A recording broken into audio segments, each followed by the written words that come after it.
Si un homme peut faire, en quoi Dieu tire la gloire? Il y a une situation dans ta vie, aucun homme ne peut faire. Dieu va laisser en sorte qu'aucun homme ne peut faire. Afin que tu dises que ça, c'est le doigt de Dieu. Que ça, c'est la gloire de Dieu. Dieu chérit sa gloire. Il ne la partage avec personne. Et pour ne pas qu'il la partage, il ne permet pas qu'un homme puisse résoudre souvent certaines choses. Il permet même parfois que des circonstances même aillent en s'empirant. Est-ce que tu sais qu'il y a des choses que Dieu veut, que même en entreprise, on dise gloire au Fils de Dieu dans ta vie? Est-ce que tu sais qu'il y a des choses dans ta famille? Dieu veut que même les gens de ta famille qui ne croient pas en Dieu vont dire finalement, ton Dieu est le plus grand des dieux.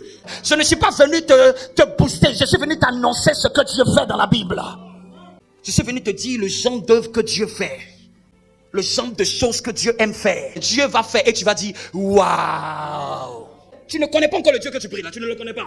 Il aime plus le buzz que toi. C'est-à-dire, il aime qu'il y ait un buzz autour de son nom. Il aime que on me dise, mais qui fait ça? C'est-à-dire que Dieu là, il a eu du nom.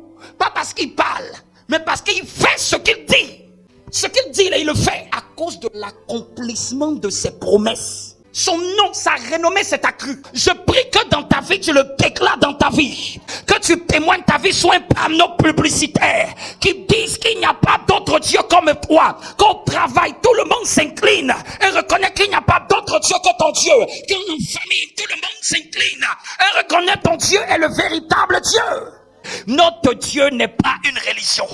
Au fait, je vais vous parler de Dieu qui fait des choses étonnantes. Amen.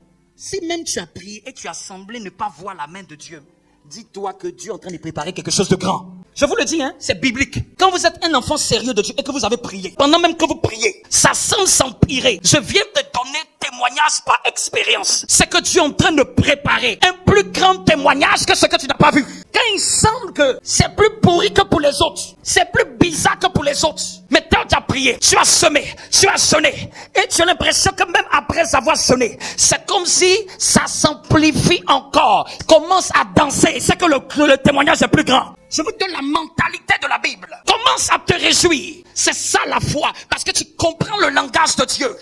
Mais quand quelqu'un n'a pas la mentalité de Dieu, il va dire que Dieu m'a abandonné, Dieu m'a oublié, Dieu m'a laissé tomber. Après, non, ça c'est quelqu'un qui n'a pas la foi. Dieu aime les cas compliqués. Dieu aime les cas que le monde dit c'est compliqué. Dieu aime les circonstances où on dit mais on ne peut rien faire, monsieur, madame. Dieu aime se glorifier dans les cas compliqués. Tu peux même être handicapé, ça n'empêche pas la gloire de Dieu. Tu peux avoir un manque, ça n'empêche pas la gloire de Dieu. Dieu n'a que fait yeux ouverts, yeux fermés. Il est question que tu te recolles à lui. Il est question que tu lui fasses confiance. Il est question que tu t'appuies sur lui. C'est lui qui va confondre tes ennemis. Dieu va t'étonner. Tout ce que tu avais perdu ressuscite dans ta vie. Comme grâce, comme faveur, comme porte ouverte.